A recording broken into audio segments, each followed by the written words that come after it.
لله رب العالمين والصلاة والسلام على أشرف الأنبياء والمرسلين وعلى آله وصحبه أجمعين. Puji syukur kita kehadirat Allah Subhanahu wa taala. Alhamdulillah.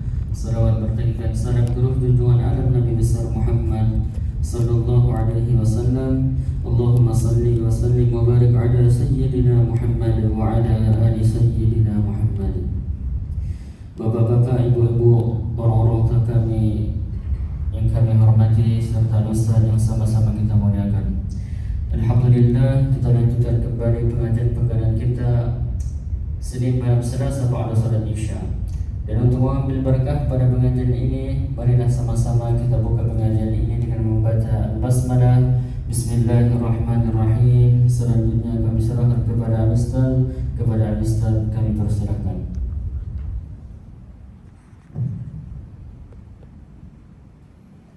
Bismillahirrahmanirrahim. Assalamualaikum warahmatullahi wabarakatuh. Waalaikumsalam warahmatullahi wabarakatuh. Alhamdulillahi rabbil alamin. Wassalatu wassalamu ala asyrafil anbiya'i wal mursalin wa ala alihi wa ashabihi ajma'in. Subhanaka la ilma lana illa ma 'allamtana innaka antal alimul hakim. Rabbi shrah li sadri wa yassir li amri wahlul 'uqdatam min lisani yafqahu qawli. Wala hawla wala quwwata illa billahil 'aliyyil 'azim. Allahumma iftah lana futuhal 'arifin warzuqna fahman nabiyyin wa hafzal mursalin wa ilhamal malaikatil muqarrabin birahmatika ya arhamar rahimin. Syukur alhamdulillah atas segala nikmat dan karunia Allah Subhanahu wa taala. Salawat dan salam atas junjungan kita Nabi besar Sayyidina Muhammad sallallahu alaihi wasallam. Allahumma salli wa sallim wa barik ala Sayyidina Muhammad wa ala alihi wa ashabihi ajma'in. Badan kenaziran masjid, bapak, ibu-ibu, saudara-saudari, para penghuni surga Allah Subhanahu wa taala yang dirahmati dan dimuliakan oleh Allah Subhanahu wa taala. Sebagaimana Allah Subhanahu wa taala memudahkan kita untuk berada di majelis ilmu, satu taman dari taman-taman surga Allah Subhanahu wa taala, maka seperti itulah nanti Allah Subhanahu wa taala memudahkan kita untuk menuju surganya kelak di akhirat, sebagaimana yang dijanjikan oleh Sayyidina Muhammad sallallahu alaihi wasallam. Man salaka tariqan yaltamisu fihi ilman sahhalallahu lahu tariqan ilal jannah. Insyaallah malam ini kita melanjutkan kajian di surat Al-Baqarah. Pertemuan yang lalu kita telah membahas hingga ayat 104. Malam ini kita bahas ayat 105.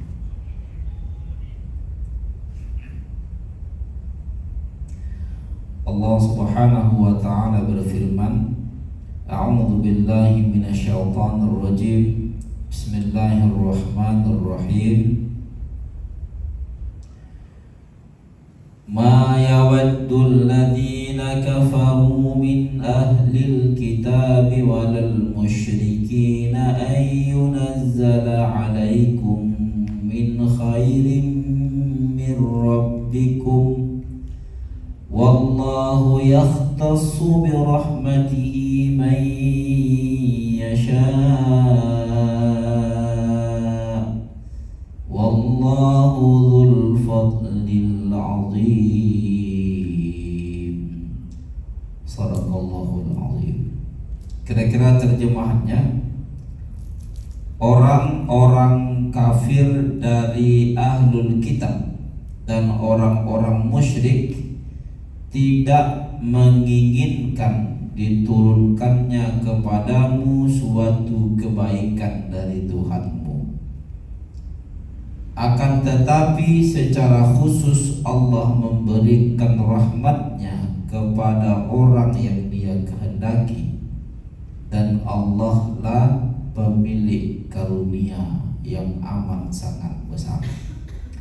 Bapak Ibu yang dirahmati dan dimuliakan oleh Allah Subhanahu wa taala, ayat yang lalu Allah Subhanahu wa ta'ala menyeru orang-orang yang beriman untuk tidak serupa dengan orang-orang ahli kitab yang menyatakan ra'ina kepada Rasul sallallahu alaihi wasallam, lalu robah redaksinya walaupun dengan makna yang sama dengan unzurna.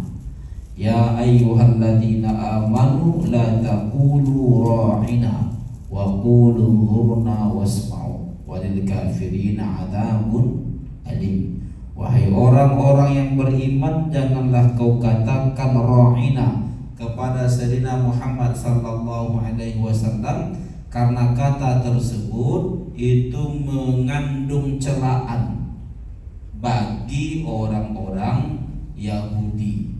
Tapi katakanlah unzurna, maknanya sama-sama perhatikan kami. Wasma'u, dan dengarkanlah. Dan bagi orang-orang kafir ada azab yang amat sangat pedih. Selanjutnya pada ayat 105 ini Allah Subhanahu wa ta'ala menjelaskan tentang karunia yang Allah berikan kepada orang yang beriman. Dan ahlul kitab serta orang-orang kafir musyrik tidak menginginkan kebaikan tersebut, karunia tersebut.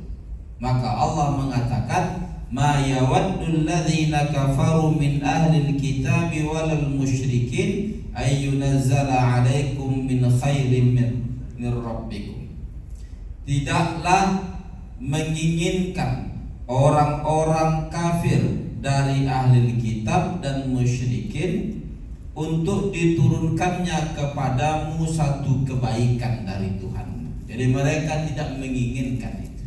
Nah, di sini dari ayat ini Allah Subhanahu wa ta'ala menyebutkan golongan orang-orang kafir.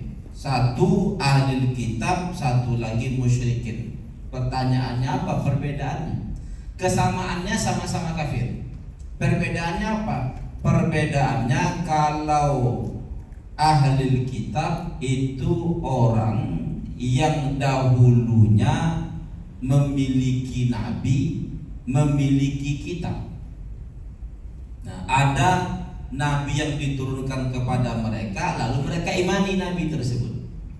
Ada kitab yang diturunkan kepada mereka, lalu mereka imani kitab tersebut. Tetapi setelah turun Sayyidina Muhammad SAW sebagai nabi dan rasul, nabi sebelum yang mereka imani itu tak berlaku lagi. Mengapa? Karena Nabi Muhammad itu nabi terakhir, dan umat seluruh manusia yang ada setelah Nabi Muhammad itu adalah umat Sayyidina Muhammad SAW. Apakah orang yang beriman atau tidak? Nanti ada disebut dengan ummatul ijabah, ada disebut dengan ummatul dakwah. Ummatul ijabah itulah umat Islam yang beriman kepada Sayyidina Muhammad SAW. Nanti ada ummatul dakwah, umat objek dakwah baginda Muhammad SAW.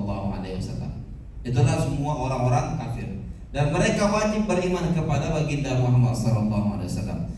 Kalau mereka mempertahankan iman mereka kepada Nabi sebelum Nabi Muhammad, lalu tidak mengimani Nabi Muhammad, maka kafirlah mereka. Nah, maka mereka disebut dengan alladzina kafaru, orang-orang kafir. Setelah itu Allah sebutkan golongan kafir yang lain di sini, walal musyrikin, kata Allah, dan orang-orang kafir musyrik. Siapa yang dimaksud dengan kafir musyrik ini? Yang dimaksud dengan kafir musyrik di dalam Al-Quran adalah orang-orang yang menyembah berhala. Kalau istilah kita paganisme, orang-orang yang menyembah berhala. Mereka tidak memiliki nabi dan rasul sebelumnya, atau mereka sudah memilih Tuhan selain Allah Subhanahu wa ta'ala. Mereka jadikan sesuatu yang tak pantas menjadi Tuhan mereka. Nah, itulah mereka buat patung, mereka berikan atau mereka jadikan sesuatu menjadi sesembahan. Nah, itu semuanya masuk dalam kategori kafir musyrik.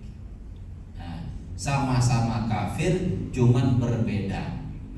Kalau sekarang ini kan ada Yahudi, ada Nasrani, maka keduanya disepakati sebagai ahli kitab.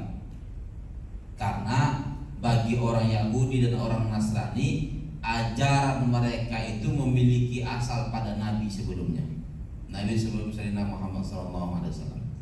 Lalu ada Buddha, ada Konghucu, ada apa lagi? Hindu, Konghucu sama ya, Buddha, Konghucu, Hindu, atau ada yang lain lagi gitu kan. Nah, ulama kontemporer itu diantaranya Syekh Rashid Ridha ya, Syekh Rashid Ridha menjadikan agama ini digolongkan kepada ahli kitab atau dinisbahkan kepada ahli kitab. Nah, tetapi sebahagian yang lain menyatakan bahwa mereka itu musyrik. Mengapa? Karena tak ada penjelasan bahwa ajaran mereka itu punya dasar dari langit atau masuk dalam kategori agama samawi. Tak ada penjelasan terkait dengan itu. Kalaupun ada yang mengatakan itu duga-dugaan saja. Seperti kata orang tuh Buddha itu sebagai nabi dulunya. Lalu pada akhirnya Buddha itu dijadikan Tuhan, sebagaimana Nabi Isa pada akhirnya dijadikan, itu kata orang itu. Tapi penjelasan ini tidak memiliki dasar, karena penjelasan tentang kenabian itu pasti melalui wahyu, melalui informasi langit. Nah, kalau Nabi Isa yang dijadikan Tuhan pada akhirnya memang diinformasikan bahwa Nabi Isa itu adalah seorang nabi. Nah, bahwa yang mereka anut itu adalah kitab yang dibawa dulunya oleh Nabi Isa yang menurut mereka masih benar. Tapi kalau menurut kita sudah tidak benar. Nah, dengan demikian mau tidak mau seperti Buddha, seperti Konghucu, seperti apa lagi tadi? Hindu atau apalah ya, sekte-sekte yang lain. Nah, itu masuk dalam kategori musyrikin, paganisme. Nah, masuk dalam kategori musyrikin, paganisme, penyembah berhala. Walaupun nanti kita tidak menolak pendapat yang mengatakan dinisbahkan kepada ahli kitab, biarlah mereka berpendapat seperti itu. Nanti kalau dicari kitabnya ya ada kitab tafsir, diantaranya Al-Imam Al-Qasimi, Jamaluddin Al-Qasimi, di dalam kitabnya Mahasinut Ta'wil namanya kitabnya, Mahasinut Ta'wil. Nah, nanti ketika menjelaskan diantaranya surat Ad-Din, itu beliau jelaskan bahwa Buddha itu dulu seorang nabi, sehingga mau tidak mau ajaran Buddhisme itu disebut dengan ahli kitab. Nah, nanti juga di dalam kitab Tafsir Al-Manar, Syekh Rashid Ridha dengan gurunya Syekh Muhammad Abdu yang menyatakan di beberapa tempat dalam surah Al-Baqarah, dalam surah Ali Imran dan begitu seterusnya, menyatakan bahwa Buddhisme, Konghucu dan begitu seterusnya itu masuk dalam kategori atau dinisbahkan sebagai ahli kitab, karena diduga kuat oleh catatan sejarah mereka ini dulu orang-orang yang diduga sebagai nabi dan rasul Allah. Nah, ya, jadi di sini Allah sebutkan ahli kitab dan musyrikin. Nah, kalau zaman dahulu ahli kitab itulah Yahudi dan Nasrani, kalau musyrikin itulah orang-orang yang menyembah berhala, yang dulu tersebar di Makkah, tersebar di Madinah, tersebar juga di beberapa tempat yang lain. Nah, nanti untuk penyembah api itu istilahnya lebih khusus, Majusi. Majusi. Istilah Majusi itu penyembah api atau penyembah bintang-bintang, itu nanti Sobi'a. Ada beberapa istilah yang disebutkan di dalam Al-Quran. Mereka semuanya sama-sama kafir, cuman istilahnya saja yang dibedakan. Itu saja. Istilahnya yang dibedakan. Di sini Allah sebutkan dua, ahli kitab dan musyrikin. Nah, mereka ini tidak menginginkan diturunkannya kebaikan kepada kamu. Kamu di sini adalah umat Islam. Pertanyaannya, yang dimaksud dengan khairin di situ apa? Diturunkannya kebaikan. Maka nanti ulama kita berbeda pendapat sesuai dengan perbedaan yang ada pada penggalan ayat wallahu yahtassu birahmatihi man yasha, pada penggalan setelahnya, dan Allah mengkhususkan rahmatnya kepada orang yang dikehendakinya. Tadi diturunkannya kebaikan, di sini diberikannya rahmat. Jadi antara kebaikan dan rahmat itu adalah satu kesatuan. Nah, cuma terkait dengan ini para ulama kita berbeda pendapat, sebagaimana yang disebutkan oleh Al-Imam Al-Qurtubi di dalam kitabnya Al-Jami' li Ahkamil Quran. Menurut Ali bin Abi Thalib, yang dimaksud dengan yahtassu bi rahmatihi itu adalah an-nubuwati, kenabian Nabi Muhammad sallallahu alaihi wasallam diberikan kepada orang Arab. Nah, jadi kalau diterapkanlah makna ini, maka orang-orang ahli kitab dan kafir musyrik tidak menginginkan diturunkannya kenabian kepada kamu, yakni orang Arab. Jadi kebaikan di situ diterjemahkan atau ditafsirkan dengan kenabian. Mengapa? Karena orang-orang ahli kitab, yakni orang-orang Nasrani atau orang-orang Yahudi, itu berkeinginan bahwa kenabian Nabi terakhir ini berada bersama mereka. Nah, orang-orang Yahudi ketika terjadi peperangan dengan orang-orang paganisme di Madinah, itu sering mengatakan nanti, tengok nanti, ketika Nabi terakhir turun dari golongan kami akan mengalahkan kalian. Itu orang-orang Yahudi. Ketika berantem orang Yahudi dengan orang Nasrani, itu sama-sama mengklaim. Nah, kata orang Yahudi, tengok nanti turun Nabi terakhir dari golongan kami akan kalahkan kamu, kata orang Nasrani kepada orang Yahudi. Begitu juga orang Yahudi ngomong kepada orang Nasrani, tengok nanti turun Nabi terakhir yang berada di golongan kami akan mengalahkan kamu. Jadi sama-sama mengklaim. Nah, terkait dengan orang-orang musyrik yang tidak menginginkan kenabian yang turun kepada Nabi Muhammad SAW, itu ketika mereka menyatakan kenapa kenabian itu turun kepada Muhammad SAW, bukan kepada orang-orang yang berkuasa di Makkah. Nah, sebagai contoh Al-Walid bin Mughirah. Al-Walid bin Mughirah itu termasuk orang yang berpengaruh di Makkah. Bahkan pamornya, pengaruhnya melebihi daripada Abu Jahal, melebihi daripada Abu Sufyan, melebihi daripada orang-orang kafir yang top-top. Mengapa? Karena Al-Walid bin Mughirah itu lebih senior. Al-Walid bin Mughirah ini ayah dari Khalid bin Walid.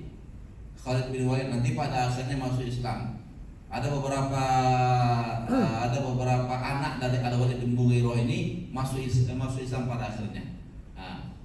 Khalid bin Walid, Al-Walid bin Walid, dan kalau saya tidak salah satu lagi Hisham bin Walid. Nah, itu masuk Islam mengikuti Sayyidina Muhammad SAW. Sang ayah Al-Walid bin Mughirah itu menyatakan, mengapa pula dia yang diangkat menjadi nabi? Kalau seandainya di antara kita nih ada yang menjadi nabi, maka yang pantas itu aku. Kata Al-Walid bin Mughirah. Karena dari sisi kekuasaan dia punya, dari sisi kepintaran, kecerdasan dia punya. Karena Al-Walid bin Mughirah ini orang yang paling mengerti tentang syair. Kalau dia bercakap semua orang mendengarkan. Nah, kalau dari sisi kekayaan dia punya. Nah, kalau dari sisi orang-orang yang mendukungnya pun dia punya. Mengapa? Karena anak laki-laki itu ada mengatakan 7 orang, ada mengatakan 9 orang. Anak laki-laki Al-Walid bin Mughirah, dan semua anak laki-lakinya preman. Tak ada yang berani menyentuh ayahnya. Kalau ayahnya tersentuh, maka anaknya yang akan bergerak. Nah, itu Al-Walid bin Mughirah. Tak ada orang yang seperti Al-Walid bin Mughirah ini. Sehingga dia mengatakan Anal Wahid ibnul Wahid, kata dia. Saya ini satu-satunya dari anak satu-satunya. Jadi ayahnya Al-Mughirah itu pun satu-satunya. Sehingga Al-Walid bin Mughirah itu sama seperti ayahnya Al-Mughirah. Itu ketika kain kiswa Ka'bah itu ditukar setiap tahun, 1 tahun dia sendiri yang mendanainya.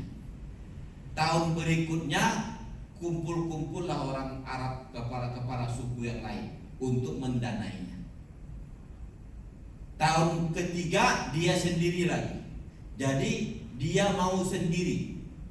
Nah, karena pertama dia sanggup, yang kedua karena memang ada sesuatu dalam dirinya yang tidak mau dikalahkan. Nah, sehingga dia mengatakan, mengapa kepada Nabi Muhammad pula yang diturunkan? Itu nanti dijelaskan di antaranya dalam surah Az-Zukhruf. Surah Az-Zukhruf surat yang ke-43 ayat yang ke-31. Nah, laula nuzila hadzal Qur'an ala rajulin minal qaryataini 'azim. Seandainya Al-Qur'an ini diturunkan kepada seorang laki-laki dari 2 kampung yang menguasai 2 kampung. Itulah Al-Walid bin Mughirah. Al-Walid bin Mughirah itu berkuasa dia di Makkah, berkuasa dia di kota-kota di sekitar Makkah, terutama di Taif. Nah, Taif itu ya kira-kira 80-an kilo dari Makkah. Nah, artinya dia tak menginginkan wahyu itu, kenabian itu turun kepada Nabi Muhammad. Kalau seandainya kenabian itu turun kepada manusia yang berada di Arab ini, akulah yang paling pantas. Nah, kata Al-Walid bin Mughirah di antaranya. Nah, ya, jadi kata min khairin mir rabbikum dengan wallahu yakhtassu bi rahmatihi may yasha, diturunkan kebaikan atau Allah khususkan rahmat. Yang dimaksud adalah kenabian yang tidak diinginkan oleh orang Yahudi ketika itu terjadi kepada Nabi Muhammad, tak diinginkan oleh pembesar orang-orang kafir Quraisy. Nah, ketika itu turun kepada Sayyidina Muhammad sallallahu alaihi wasallam. Nah, atau bisa juga kata min khairin atau yahtassu bi rahmatihi itu dengan makna rahmat secara umum, apa saja bentuknya. Nah, kalau tadi kenabian yang berkonsekuensi kepada Al-Quran, kalau yang ini dia rahmat secara umum atau kebaikan secara umum, yakni orang-orang ahli kitab dan orang-orang musyrik tidak menginginkan turunnya kebaikan atau turunnya rahmat kepada kamu secara umum, apapun bentuk rahmatnya. Tidak, mereka tidak menginginkan. Nah, tetapi harus diingat bahwa wallahu yakhtassu bi rahmatihi may yasha. Allah Subhanahu wa taala mengkhususkan rahmatnya kepada siapa yang diinginkannya. Artinya ketika Allah turunkan rahmat kepada seseorang, itu Allah yang memilih. Apakah itu bentuknya kenabian, atau bentuknya nikmat, atau bentuknya kasih sayang, dan begitulah seterusnya. Itu Allah yang memilih. Dan perbuatan Allah tidak bisa diintervensi. Pemilihan Allah kepada Nabi Muhammad ini sebagai Nabi dan Rasul, diturunkan kepadanya Al-Quran, diberikan kepadanya kasih sayang, dan begitulah seterusnya. Itu hak Allah Subhanahu wa taala yang tidak bisa dikoreksi. Nah, sehingga ketika orang ahli kitab dan musyrikin tidak senang turunnya kebaikan kepada Nabi Muhammad, kepada umat Islam, itu sama artinya bahwa mereka memiliki sifat hasad. Dan nanti Al-Imam Fakhruddin Ar-Razi di dalam kitabnya Mafatihul Ghaib menarik ayat ini kepada hasad, sifat hasad yang ada pada ahli kitab dan musyrikin. Nah, seolah-olah mereka menyatakan kami lebih pantas dari Nabi Muhammad. Makanya mohon maaf, orang yang memiliki sifat hasad ini adalah orang yang sedang mengkritik Tuhan. Dia anggap Tuhan itu salah. Salah kasih nih Allah nih, salah kasih. Kenapa pula kepada Nabi Muhammad? Padahal Allah katakan wallahu yahtassu bi rahmatihi man yasha. Nanti ditariklah pada semua karunia yang ada. Apakah itu kenabian atau karunia apa saja. Sehingga kita ketika melihat orang mendapatkan satu kebaikan, tak boleh kita hasad. Kalau ada hasad pada diri kita, itu artinya kita sedang mengoreksi Tuhan. Mengapa pula dia yang dapat? Aku yang berbuat. Mengapa pula dia yang dapat? Aku yang terbaik. Mengapa pula dia yang dapat? Aku sepantasnya mendapatkan itu, bukan dia. Kalau Allah menjawab, emangnya aku salah dalam berbuat sehingga kau katakan seperti itu? Jadi kalau seseorang mengetahui hakikat sesuatu itu yang memberikannya adalah Allah, maka sedikit pun dia tidak akan pernah bisa hasad pada orang lain. Anak tetangga lebih bodoh daripada anak kita. Mengapa? Satu kelas sama anak kita. Asal di kelas nanti pasti nyontek. Dan begitulah seterusnya. Bandarnya minta ampun. Ketika tes PNS dia pula yang lulus. Kan banyak kayak gitu kan? Banyak seperti itu. Jadi yang pintar-pintar di kelas itu tak lulus. Entah lulusnya murni, tak murni lah cerita itu kan. Nah, tapi dia pula yang lulus. Kawan tuh bego-bego dulu dia di kelas. Sering dia cabut. Dan begitulah seterusnya. Artinya apa? Artinya tak bisa kita jengkali bagaimana pemberian Allah kepada dia. Terserahlah pemberian Allah itu apakah bentuknya kasih sayang Allah sehingga sebab itu dia menjadi semakin baik, atau justru istidros dari Allah sehingga ketika dia mendapatkan itu dia semakin buruk. Nah, tetapi kita harus yakini bahwa yang ngasih kepada dia itu Allah. Lalu kalau kita hasad kepada dia, maka itu artinya kita katakan Allah ini salah berbuat. Kalau sudah kita katakan Allah salah berbuat, harus ada koreksian dalam diri kita. Jangan sampai berada nanti pada kekafiran. Mengapa? Karena menyatakan perbuatan Allah sebagai perbuatan salah itu mencabut kemahasucian Allah Subhanahu wa ta'ala. sehingga kafirlah dia. Mengapa? Karena dia menyematkan sifat salah bagi perbuatan Tuhan. Dan mohon maaf, ini berada pada kekafiran. Jadi hasad itu tak boleh. Hasad itu tidak boleh. Apa itu hasad? Hasad itu yatamannal hasidu zawala ni'matil mahsud. Itu hasad. Seseorang atau orang yang hasad berkeinginan supaya hilang nikmat pada orang yang dihasadi, pada orang yang dia hasad tadi. Ada si A mendapatkan nikmat, si B menginginkan nikmat tadi hilang dari si A. Apakah hilangnya itu berpindah kepada dia, atau hilangnya begitu saja, tak pindah kepada dia? Itulah hasad. Itulah hasad. Tapi kalau hanya sekedar muncul dalam diri bahwa mengapa pula dia ya begitu saja, itu belum lagi masuk dalam kategori hasad.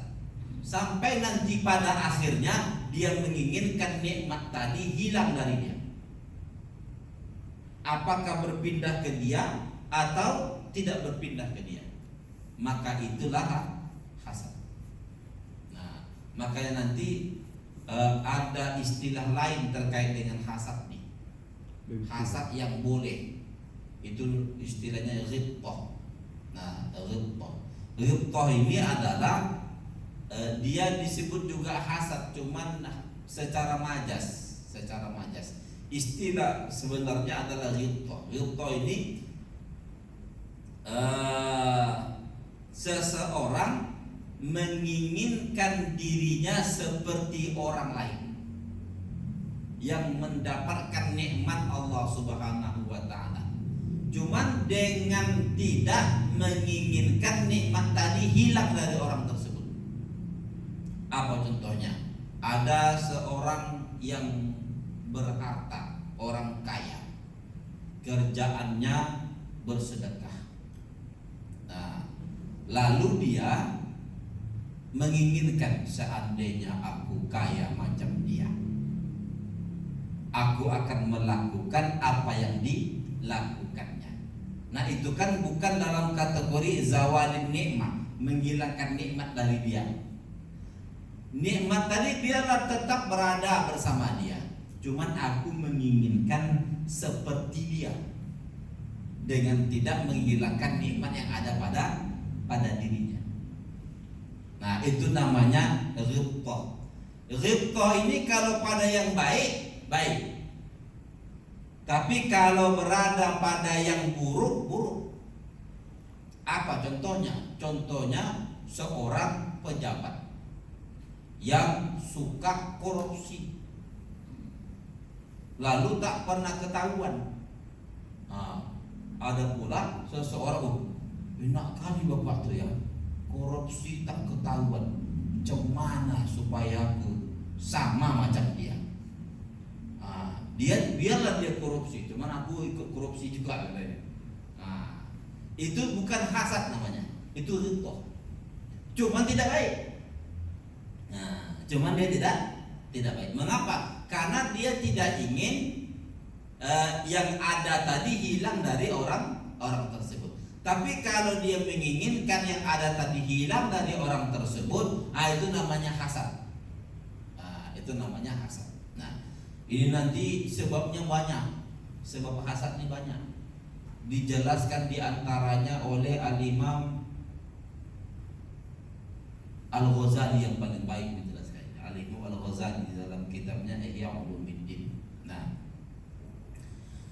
Kata beliau, kalau terkait dengan baginda Muhammad sallallahu alaihi wasallam ini, kan orang kafir tadi, kafir ahli kitab dan kafir musyrik itu kan hasad kepada Sayyidina Muhammad sallallahu alaihi wasallam karena mendapatkan kenabian. Kira-kira apa yang yang menyebabkan mereka itu hasad. Yang menyebabkan mereka itu hasad adalah at-takabbur dan ta'azzuz. Takabur itu merasa sombong dan merasa mulia. Ta'azzuz itu merasa mulia, merasa pantas.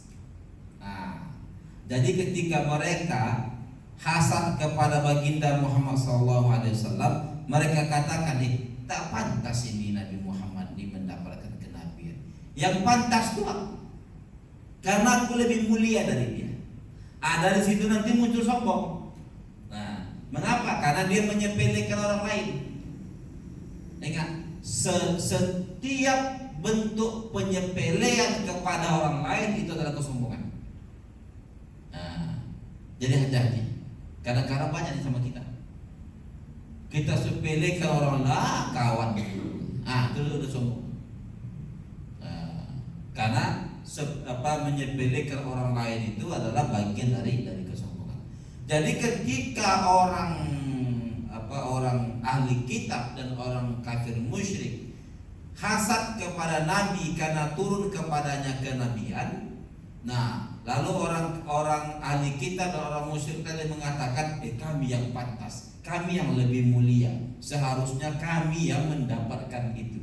Jadi sebab hasad pada diri ahli kitab dan musyrikin itu, kata al-Imam Al-Ghazali, itu adalah karena sombong dan merasa pantas, merasa mulia. Nah, dan itu awalnya adalah ujub. Jadi orang ujub, orang merasa pantas, orang sombong, itu masuk dalam kategori sebab seseorang akan hasad. Nah, sebab yang lain kata al-Imam Abu Hamid Al-Ghazali bisa dengan al-adawa wal baghdha, permusuhan dan benci. Musuh bermusuhan dia dengan seseorang, benci dia dengan seseorang. Tiba-tiba seseorang yang dia benci tadi mendapatkan karunia Allah, maka muncul hasad. Jadi sebabnya itu banyak. Nah, bisa juga dengan mencintai dunia. Bisa bentuknya harta, bisa bentuknya riasah, kekuasaan, bisa bentuknya kepangkatan dan lain sebagainya. Dia suka pada kekuasaan itu. Ternyata yang dapat bukan dia, yang dapat orang lain. Mudah-mudahan tak sampai setahun tumbangnya kawan itu, katanya kan. Lalu biar aku yang menggantikan, kata dia, karena dia suka dengan posisi itu. Itu hasad. Nah, itu hasad. Atau khaufu min fawatil maqasid, takut hilangnya tujuan. Takut hilangnya tujuan. Sebagai contoh, seorang laki-laki lajang menginginkan seorang anak gadis. Itulah keinginannya. Takut dia hilang keinginannya untuk mendapatkan anak gadis tadi. Nah, maka semua orang, semua laki-laki yang dekat pada anak gadis itu, dia menginginkan sesuatu yang tidak baik. Ternyata sudah dipinangnya. Mudah-mudahan selesai. Itu hasad, masuk dalam kategori hasad. Dan begitulah seterusnya. Jadi hasad ini banyak sebabnya. Dengan demikian kata Imam Abu Hamid Al-Ghazali, untuk menghilangkan hasad itu maka hilangkan sebabnya. Selagi sebab hasad itu ada, maka hasad akan ada. Orang sombong cenderung hasad. Orang menganggap diri baik, menganggap diri mulia, cenderung hasad. Nanti ketika dia bandingkan dengan orang lain. Orang bermusuhan cenderung hasad. Membenci orang lain akan cenderung hasad. Dan begitulah seterusnya. Orang yang hubud dunia akan cenderung hasad. Jadi macam mana cara menghilangkan hasad? Kata Al-Imam Abu Hamid Al-Ghazali, hilangkan sebab-sebabnya. Kalau hilang sebab-sebabnya, maka hilanglah potensi untuk hasad. Selagi sebab-sebab hasad itu ada, maka selagi itu hasad akan ada pada diri seseorang. Jadi terkait dengan ayat ini, kalau dia mau menghilangkan hasad, yakni orang-orang ahli kitab dan musyrikin tadi menghilangkan hasad pada dirinya, maka dia harus menghilangkan sebab-sebabnya. Dan itu tak mungkin. Itu pula tak mungkin pada orang kafir itu menghilangkan sombong. Tak mungkin pada orang kafir itu menghilangkan adawah dan baghdha, permusuhan kepada orang yang beriman, itu tak mungkin. Nah, dengan demikian maka ahli kitab dan musyrikin ini akan senantiasa ada hasad pada dirinya. Nah, dan hasad ini nanti walaupun pada hakikatnya dijelaskan oleh Al-Imam Fakhruddin Ar-Razi ketika menjelaskan ayat ini ya. Nah, kata beliau, hasad yang ada pada ahli kitab dan musyrikin itu tentang kenabian Nabi Muhammad SAW itu tidak akan pernah berefek kepada Sayyidina Muhammad SAW.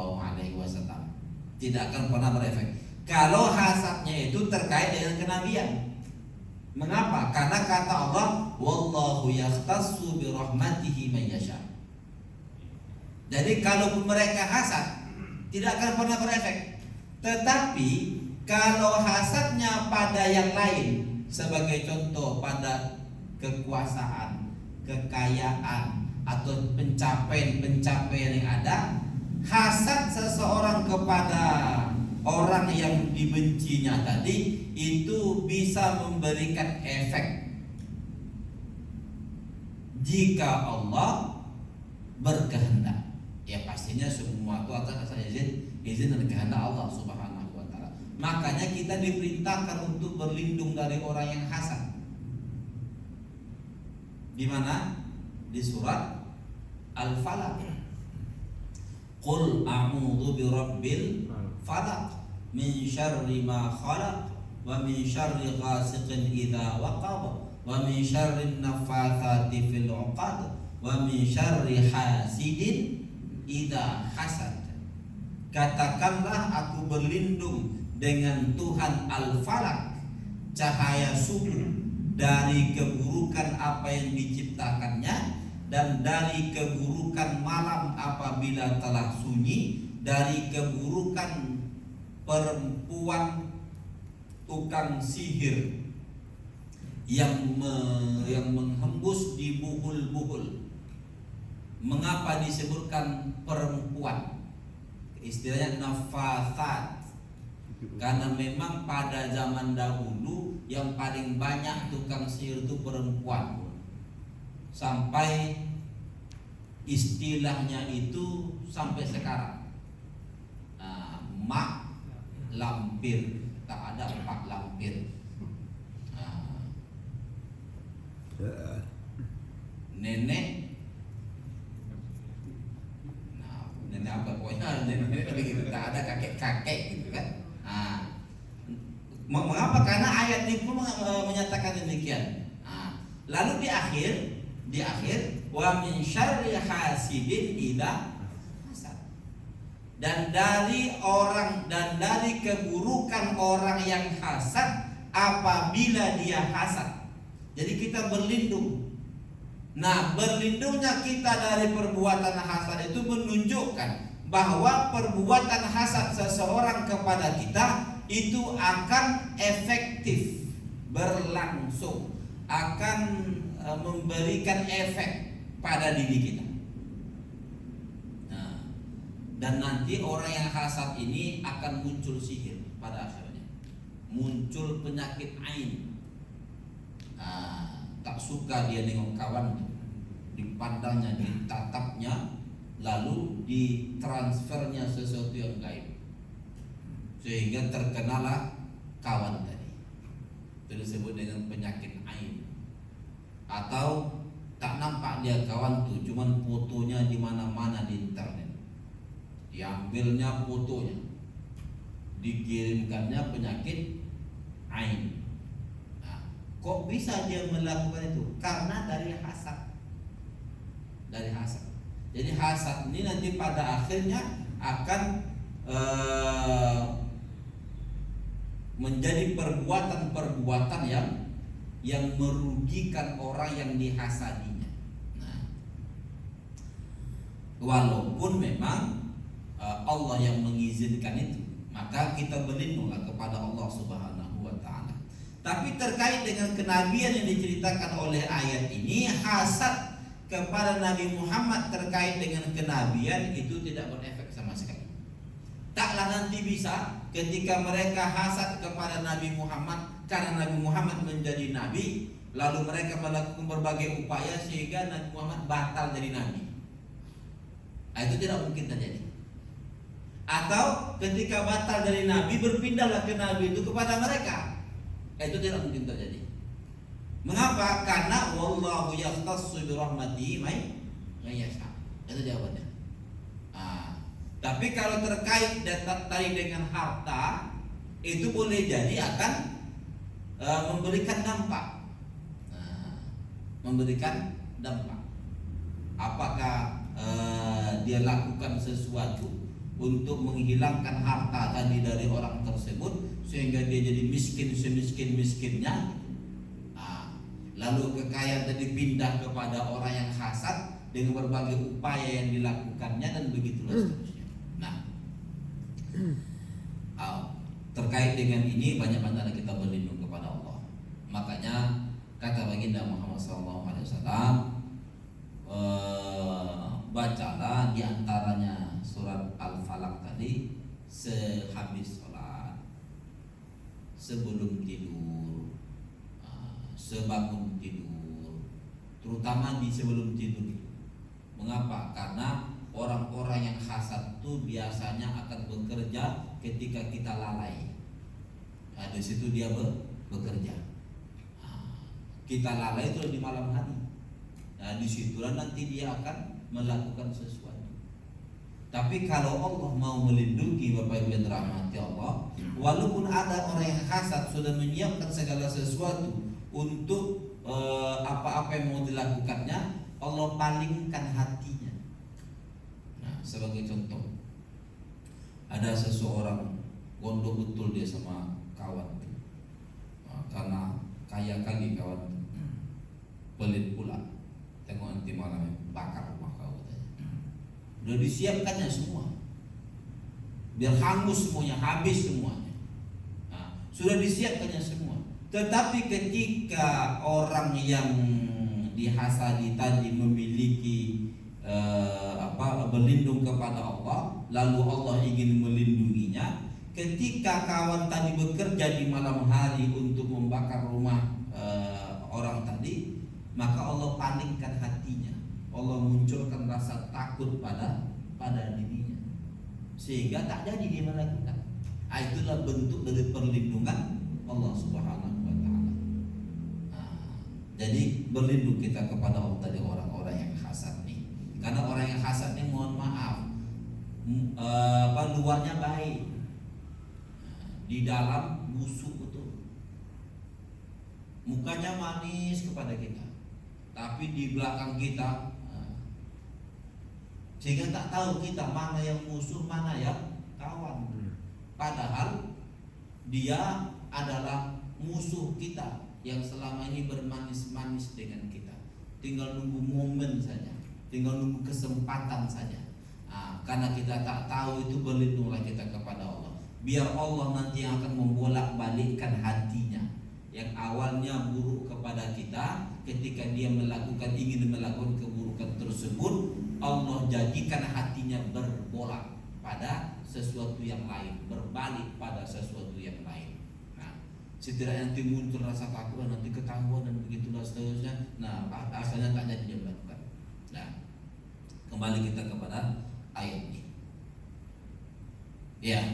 Jadi wallahu yahtassu bi rahmatihi man yasha, kata Allah, dan Allah lah yang secara khusus memberikan rahmatnya kepada orang yang dia kehendaki. Kalau tadi kita maknai dengan kenabian, khair tadi dimaknai dengan kenabian, maka rahmat ini pun dimaknai dengan kenabian. Tapi kalau kata khair tadi kebaikan secara umum, maka rahmat ini pun adalah kebaikan secara umum maknanya. Jadi sesuai dengan kata khair yang ada di atas tadi. Nah, dan ketika Allah ingin mengkhususkan itu, tak ada yang bisa menolaknya. Tidak ada yang bisa menghentikannya karena Allah yang menginginkannya. Nah, di sini dari kata ini ada kata yahtassu bi rahmatihi.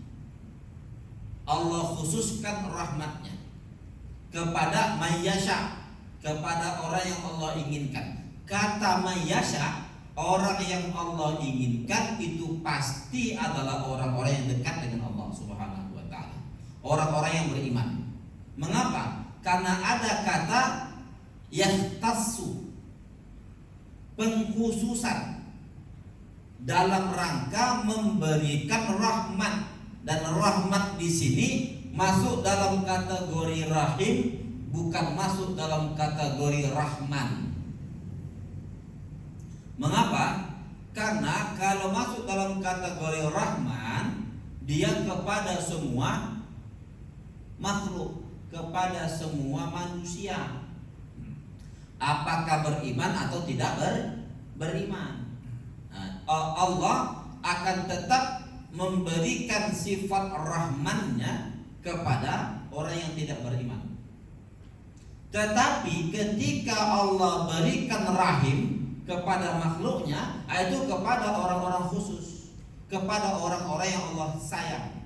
Kita telah pernah menjelaskan perbedaan Ar-Rahman dan Ar-Rahim pada surat Al-Fatihah. Kalau Ar-Rahman itu umum, makanya diterjemahkan dengan kasih. Tapi kalau rahim itu khusus, maka diterjemahkan dengan sayang. Karena sayang itu sayang Allah berikan kepada orang khusus. Tapi kasih Allah kepada siapa saja, makhluknya. Itu sama seperti kita sering mencontohkan, ada seseorang setiap pagi minta sedekah depan rumah kita. Tak tega kita kalau tak mengasihi dia. Kita kasih juga, cuma kadang-kadang gondok dalam hati. Sehingga ketika memuncaklah gondok itu, kita katakan, kau aja aku tengok di depan rumahku ini kalau pagi hari. Besok jangan kau datang lagi ya, ini bersama kau. Kita kasih, tapi kita sayang atau tidak? Tak kita sayang, kita benci dengan dia. Cuma tak bisa kita tidak mengasihinya, karena kasihan. Tapi kita tidak sayang. Mengapa? Karena tiap hari meminta. Meminta itu kalau sudah jadi profesi, semua orang akan tak suka kalau sudah menjadi profesi. Nah, tapi kalau sesekali, itu orang akan kasihan, akan sayang. Sayangnya tidak akan boleh jadi tidak hilang. Tapi kalau sudah jadi profesi, boleh jadi akan dikasih tapi tidak lagi sayang. Jadi kita kasih tapi tidak kita sayang. Siapa yang kita sayang? Orang-orang tertentu saja. Begitu juga Allah Subhanahu wa taala. Allah kasih dengan rahmatnya, Allah sayang dengan rahimnya. Jadi ketika Allah sebutkan di sini, wallahu yahtassu bi rahmatihi man yasha, Allah khususkan rahmatnya kepada orang-orang yang Allah kehendaki, itu artinya Allah berikan sayangnya kepada orang-orang yang beriman kepadanya, yang Allah memang betul-betul sayang kepada dia. Nah, dan ketika Allah melakukan itu, tidak ada yang bisa menolaknya. Dan terakhir ayat ini menyatakan wallahu dzul fadlil azim, dan Allah dialah yang memiliki karunia yang besar. Nah, ini menjadi kata untuk menyinggung orang-orang yang hasad tadi.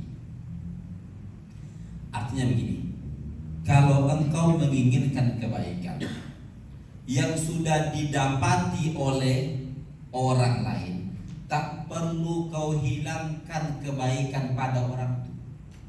Mengapa? Karena Allah itu karunia-Nya amat sangat besar. Tak bisa dikatakan supaya aku dapat ini, maka yang itu tuh tak ada sama dia, pindah sama.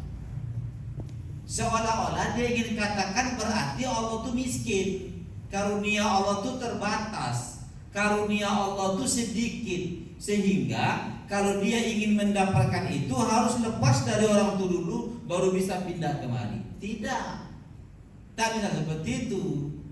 Mengapa? Karena Allah tuh karunia-Nya maha luas.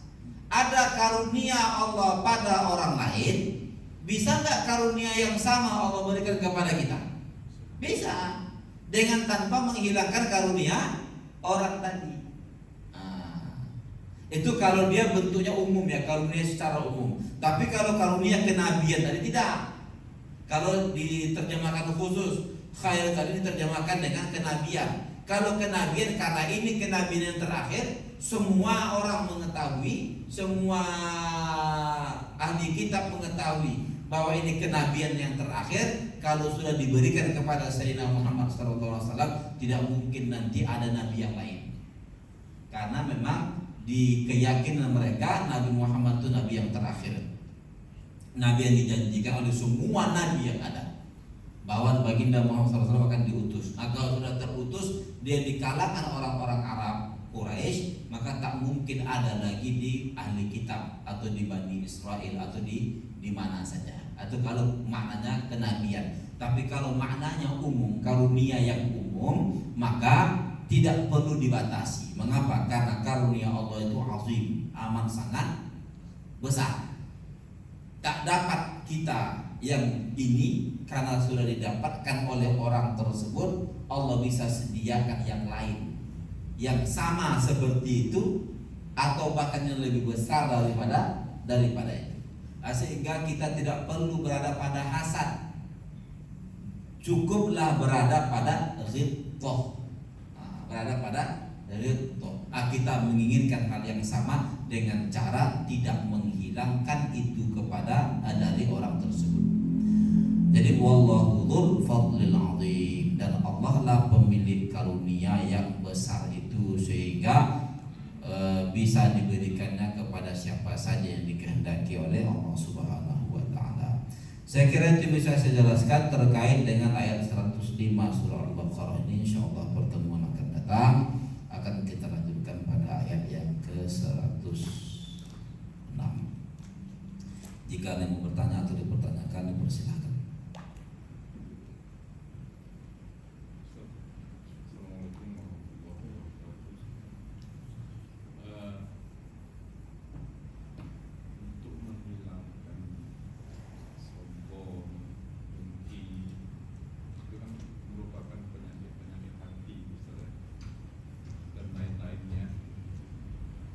Di dalam ilmu tasawuf itu Ustaz, ada yang namanya titik latifah Ustaz. Ada 7 titik latifah yang harus kita riadohkan Ustaz. Titik latifah itu kan ada yang disebut dengan latifah qalbi, qulub, sir, kemudian khauf, kemudian akhfa, kemudian di bagian ini, kemudian kullu jasad, kan? Ini bagaimana sebenarnya Ustaz cara mempraktekkan itu Ustaz dalam kehidupan ini agar penyakit hati itu terlepas dari diri? Apa benar itu Ustaz? Assalamualaikum warahmatullahi wabarakatuh.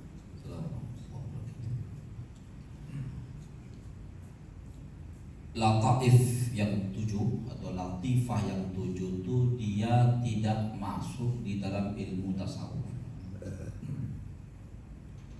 Dia masuk dalam ilmu tarekat.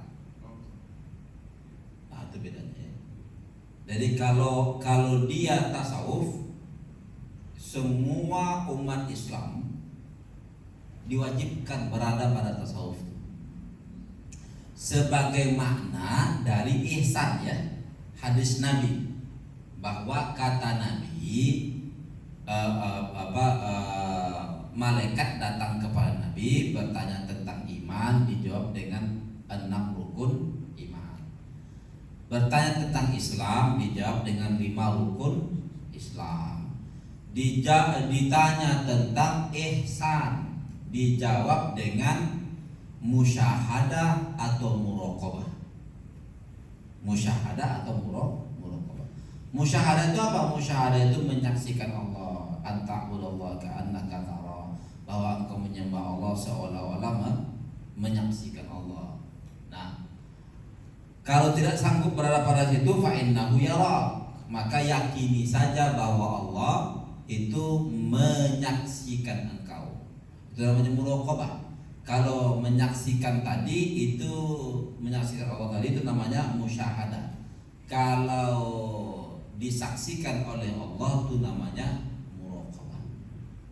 Nah, cara untuk musyahadah dan muraqabah inilah nanti yang akan dibahas oleh ulama tasawuf. Ujungnya itu adalah musyahadah dan muraqabah. Ada yang membahas ini dengan sesuai apa yang diinformasikan oleh Al-Quran, apa yang diinformasikan oleh hadis-hadis Nabi. Di antaranya dengan tazkiyatun nafs, dengan pensucian jiwa. Pensucian jiwa itu bisa dengan zikir, bisa dengan ibadah, bisa dengan menuntut ilmu, bisa dengan merubah cara pandang, dan begitulah seterusnya. Nah, dan itu berkesesuaian, dijelaskan di dalam Al-Quran, dijelaskan dalam hadis Nabi. Dan nanti ada sebahagian orang yang bertajarrubah, yang dia melakukan eksperimen rohani, sehingga mereka mendapati kesimpulan-kesimpulan. Kalau mau membersihkan ini, di sini letaknya. Kalau mau membersihkan ini, di sini letaknya. Kalau penyakit ini, di sini letaknya. Itulah diantaranya dengan latifah tadi. Yang dia dasarnya apa? Dasarnya tajarrubah, mengeluarkan teori sendiri. Boleh diikuti silakan, tapi tidak salah tidak diikuti. Jadi kalau ada orang yang kalau ini tak mau mengikutinya, nah, mengapa ribet kali kurasa? Udahlah yang biasa-biasa ini saja. Tidak ada masalah di situ. Tidak pula nanti dia obati kau anti dengan tasawuf. Tidak, aku bertasawuf, cuma dengan tasawuf yang ringan-ringan. Kalau engkau kan tasawufnya dengan tarekat. Padahal mohon maaf, kata tarekat itu sendiri itu nanti dibagi, Pak. Ada namanya tarekat dzikir. Itulah yang ada di yang ma'ruf disebut dengan tarekat Naqsyabandi, Khalidi, atau Qadiri, atau Sammani. Itu banyak nanti. Itu tarekat dzikir. Cara berzikir, cara khusus berzikir untuk bisa sampai pada pensucian jiwa, sampai kepada Allah Subhanahu wa taala. Nah, tapi mohon maaf, ada yang disebut dengan tarekat ta'lim. Thariqatut ta'lim. Dan inilah tradisi para ulama di Sumatera Utara. Kalau orang yang belajar di Al-Wasliyah tahu, orang belajar Al-Wasliyah itu tarekatnya bukan tarekat zikir, tarekatnya tarekat ta'lim. Berada di majelis ilmu, merubah mindset, merubah cara pandang, memberikan pemahaman. Mana yang lebih baik antara tarekat zikir atau tarekat ta'lim? Yang lebih baik adalah tarekat taklim. Mengapa? Karena dia memahami. Dia berada pada pemahaman agama ini, dipahaminya, membentuk pola pikirnya. Pada akhirnya nanti dari situ tercapailah pensucian jiwa. Yang tarekat yang biasa yang sering melakukan ini itulah tarekat Saziliyah.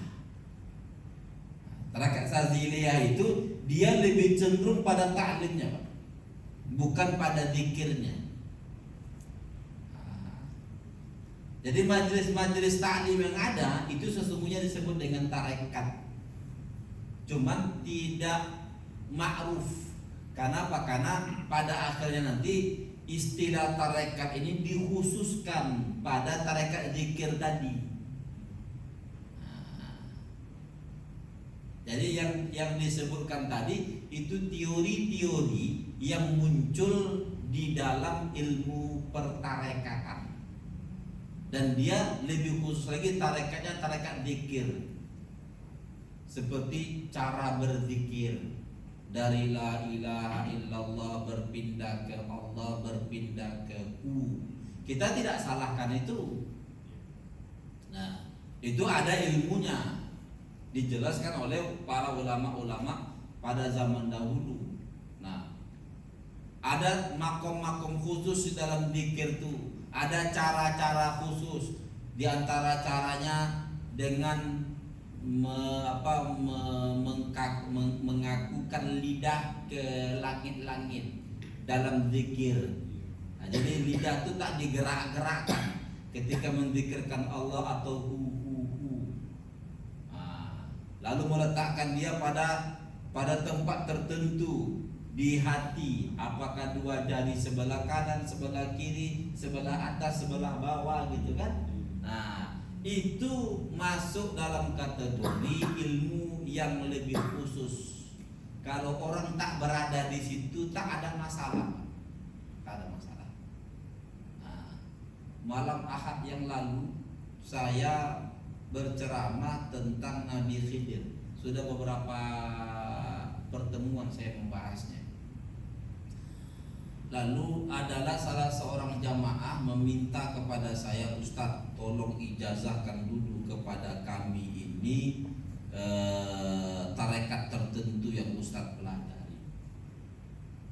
Saya katakan, saya walaupun menguasai ilmu-ilmu terkait dengan itu, tapi saya tidak bertarekat. Saya tidak bertarekat, tapi saya bertasawuf. Saya bertasawuf dan walaupun pernah mengikuti beberapa tarekat ketika di Mesir, tetapi itu tidak saya amalkan. Saya lebih cenderung pada pembentukan pola pikir, bukan pembentukan pola zikir. Itu dua hal yang berbeda. Ada orang membentuk zikir pada dirinya, ada orang membentuk fikir. Kalau ditanya mana yang lebih tinggi, kalau seandainya kita mau tinggi-tinggian lah gitu kan, mana yang lebih tinggi, zikir atau fikir? Yang lebih tinggi adalah fikir. Nah, kalau fikir ini nanti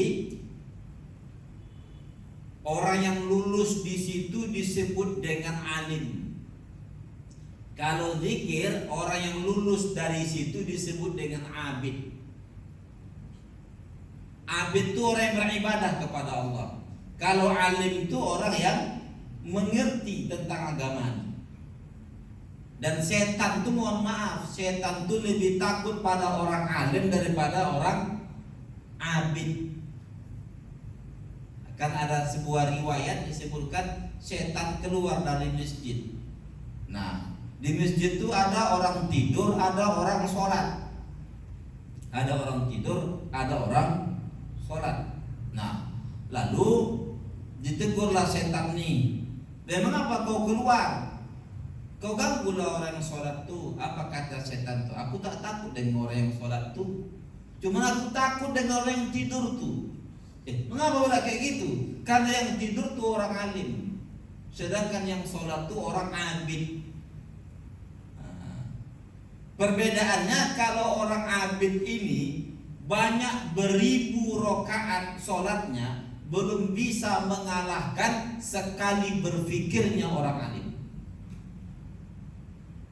Nah, ini juga dipraktekkan antara Imam Syafi'i dengan Imam Ahmad. Imam Ahmad tuh kalau di malam hari dia sholat ratusan rakaat. Waktu rakaatnya susah kan? Nah, lalu Imam Syafi'i itu singgah ke Baghdad, singgah ke rumah Imam Ahmad. Imam Ahmad itu murid Imam Syafi'i. Sebelum Imam Syafi'i singgah ke Baghdad, itu Imam Syafi'i sudah menceritakan ke anaknya terutama, aku punya guru yang amat sangat hebat. Kau hormatilah guruku itu. Ya kalau seandainya guruku itu tak ada, maka hilanglah matahari dunia. Itulah ilustrasi yang diberikan oleh Imam Ahmad kepada anaknya, Abdullah nama anaknya. Jadi singgahlah Imam Syafi'i di rumah Imam Ahmad. Karena Abdullah ini mendapatkan informasi dari ayahnya, hebat betul lah gurunya ini. Nah, maka diintipnya apa amalan malam Imam Syafi'i ini. Ketika disediakan satu tempat untuk Imam Syafi'i tidur, Imam Ahmad berada pada tempat yang lain. Anaknya Abdullah itu ngintip Imam Syafi'i, kira-kira apa yang dilakukan. Nah, ketika masuk waktu tidur, ya tidur. Imam Syafi'i pun berbaring, menoleh ke kiri, menoleh ke kanan, nanti menoleh ke kiri lagi, bergeser gitu badannya, bergeser, dan begitulah seterusnya.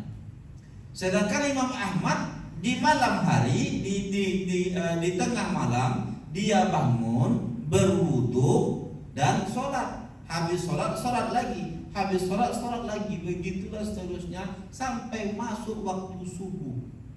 Sedangkan Imam Syafi'i tadi menoleh ke kiri, menoleh ke kanan. Bingung Abdullah dia. Kayak ginilah pula ulama yang dibangga-banggakan oleh ayahku itu, kata Ahmad. Kata Abdullah.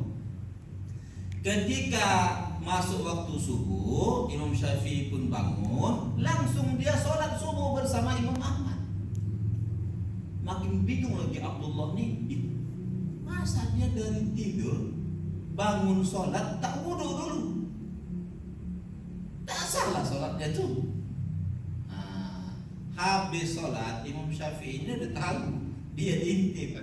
Nah, habis sholat dia pun ngomong sama Imam Ahmad, Ahmad, apa yang kau lakukan malam ini? Kata Imam Ahmad, alhamdulillah guru, aku sholat sekian rakaat. Alhamdulillah, kataku biasa. Itu guru ingin melihat bagaimana muridnya kan. Lalu Imam Ahmad bertanya kepada gurunya, wahai guru, apa yang kau lakukan malam ini? Yang kau lakukan malam ini menyelesaikan 100 masalah. Setiap masalah kurujuk ke dalam Al-Quran 30 juz. Setiap masalah kurujuk di dalam ratusan ribu hadis. Ada 100-an masalah yang diselesaikan oleh Imam Syafi'i tadi. 100-an masalah yang difikirkannya lalu diselesaikannya, apa jawabannya. Dan ini dalilnya, itu dalilnya, dan begitulah seterusnya. Itulah yang dilakukan oleh Imam Syafi'i ketika berbaliknya tadi. Ternyata Imam Syafi'i tak tidur. Dari situlah baru tahu Abdullah tadi, inilah kualitas ulama. Kira-kira mana yang lebih bagus, Imam Syafi'i atau Imam Ahmad? Yang sholat tadi Imam Syafi'i. Mengapa? Karena amalannya amalan fikir, bukan amalan dikir.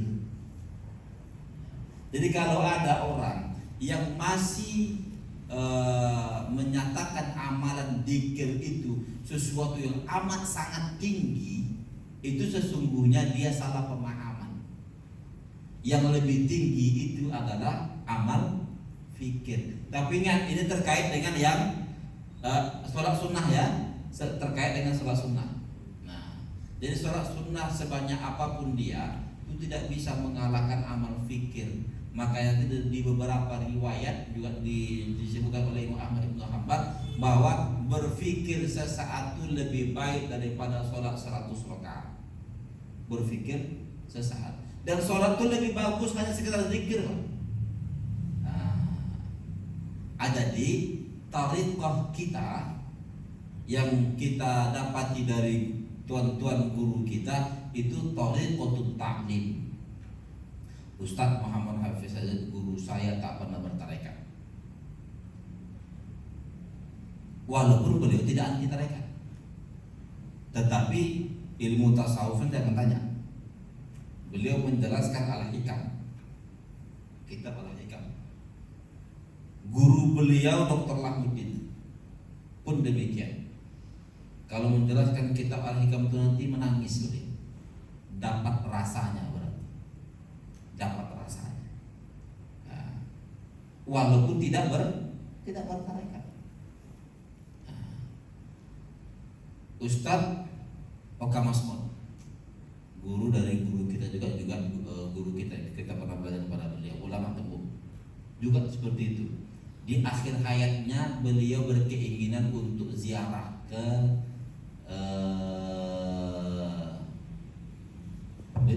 Besilam di tuan guru yang lama, Syarwani, Syekh Syarwani. Nah, karena kabarnya Syekh Syarwani dengan tuan guru Oka Mas'ud itu satu kelas atau di atas 1 tahun di Ismailiyah, di Al-Qismu Ali Ismailiyah. Nah, jadi sama-sama bisa baca kitab. Cuman perbedaannya kalau Syekh Syarwani itu berada pada dunia tarekatnya, kalau Ustaz Oka Mas'ud itu berada pada majelis ta'limnya. Jadi dia mengembangkan keilmuannya, kalau ini mengembangkan zikir. Nah, jadi beberapa bulan sebelum meninggal beliau berkeinginan untuk pergi ke Besilam untuk bersuluk, cuma tidak jadi. Nah, jadi kehidupan beliau itu ya berada pada tradisi keulamaan di Tembung yang memang ngaji kemana-mana, ngaji. Nah, dan dulu kalau kita lihat ulama-ulama dulu ya memang seperti itu tradisinya. Ketika saya di kampung itu ada beberapa ulama yang sudah tua naik sepeda kemana-mana, naik sepeda belajar di rumah tuan guru ini, nanti di hari yang lain belajar di rumah tuan guru yang lain, dan begitu dan seterusnya. Yang dibaca kitab. Jadi dia tidak secara khusus berada pada tarekat zikir tadi, tapi tarekat taklimnya iya. Cuman tarekat taklim ini tak dikenal dengan tarekat, dikenal dengan majelis saja kan, majelis taklim kata orang kan. Tapi sebenarnya itu satu jalan untuk menuju surga itu. Nah, dan kalau sekarang jalan yang terbaik untuk menuju surga itu adalah majelis ilmu. Itu disebut sama Nabi, man salaka tariqan yaltamisu fihi ilman sahhalallahu lahu tariqan ilal jannah. Mengapa harus ilmu? Karena zikir tadi pun harus dengan ilmu, Pak. Zikir tadi tidak dengan ilmu melenceng ujungnya. Itu melenceng. Dan itu dijelaskan oleh tuan guru kita Ustaz Hafiz Yazid. Banyak orang yang bertarekat 3 bulan merasa diri sudah dapat itu, sudah menjadi khalifah, ujung-ujungnya jadi dukun. Belum duduk, ilmunya belum duduk, zikirnya mantap, tapi ilmunya belum duduk. Pada akhirnya melenceng. Kenapa beliau tahu? Karena ayah beliau khalifah di Riau sana. Ayah beliau itu khalifah, pengamal tarekat Naqsyabandi. Nah, dan bahkan meninggal dunianya ayah beliau ini itu seluruh badannya berkeringat. Ini yang menceritakan beliau sendiri, salahnya sendiri. Nah, seluruh badan ayahnya itu berkeringat. Kok apa yang mau dijelaskan? keringat yang ada pada mayat itu menandakan bahwa dia tidak mati, walaupun sudah divonis meninggal. Dan ada satu hadis dari baginda Muhammad SAW, siapa yang meninggal dunia yang dahinya berkeringat, maka dia husnul khotimah, kata Nabi. Satu dari meninggal dunia itu yang husnul khotimah ketika dahinya berkeringat. Kok bisa? Karena kalau dia berkeringat berarti masih ada hawa panas dalam dirinya kan. Ada hawa panas itu menunjukkan bahwa dia tidak mati. Orang mati itu kan kalau tak ada lagi ruhnya kan dingin semua itu kan. Kalau dingin mana bisa berkeringat? Ini berkeringat. Jadi seolah-olah dia hidup. Nah, dan ayah dari tuan guru kita Ustaz Hafiz Yazid, ya Kiai Yazid namanya, dia sebagai khalifah di daerahnya, itu semua badannya berkeringat. Dimandikan, habis dimandikan berkeringat itu basah, padahal sudah dikeringkan tapi basah. Menunjukkan memang husnul khatimahnya. Jadi ilmu yang disebutkan tadi itu ilmu khusus yang berada pada cabang dari ilmu tasawuf, atau lebih rinci daripada ilmu tasawuf, yang ada pada ilmu tarekat yang dia hasil dari latihan spiritual atau pencarian spiritual. Jadi mereka dapatlah cara-cara seperti itu. Silakan diamalkan. Cuman mohon maaf, bagi orang yang mengamalkannya harus memiliki guru. Ya, harus dipahami terlebih dahulu. Supaya nanti ujung-ujungnya tak jadi dukun itu saja. Banyak orang kan ujung-ujungnya ke sana semuanya. Nah, kan jadi bahaya juga. Bukan saya mengatakan dukun itu tidak bagus, dukun itu banyak bagus ya. Dukun beranak kan bagus kan. Dukun juga loh ya. Tapi beranak, dukun beranak bagus itu. Nah, dukun maksudnya dukun yang bekerja sama jin itulah, itu yang tidak bagus. Tapi kalau dia hanya sekedar tahu dia ini titik ini dikusuknya sembuh orang, itu tidak jadi masalah. Tidak ada masalah. Karena memang memiliki ilmu sendiri. Tapi kalau sudah medis semuanya, itu nanti sudah berkaitan sama jin. Yang itu yang tidak boleh. Demikian. Ada yang lain? Ya.